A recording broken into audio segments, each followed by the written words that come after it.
Hello everyone, this video introduces the Feature to Polygon function in the Vector Conversion tool.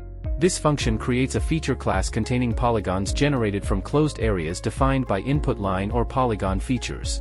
To use this function, navigate to the toolbox under Data Management, and find the Feature to Polygon tool. Double-click to open the function window. Input features can be lines, polygons, or a combination of both. If you check the Preserve Attributes option, the input attributes will be retained in the output features.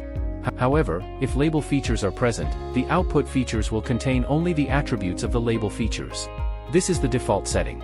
If unchecked, the input attribute fields will be retained in the output features, but the field values will be empty.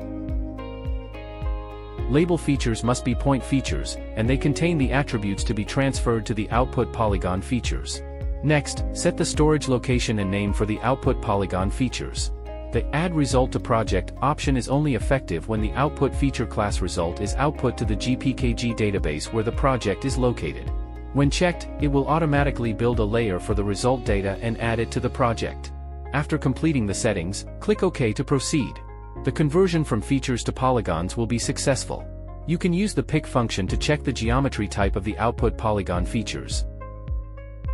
Open the attribute table of the output polygon features, and you will see that the attributes of the label features have been saved in the output polygon features. That's all for the introduction to the Feature to Polygon function. Thank you for watching.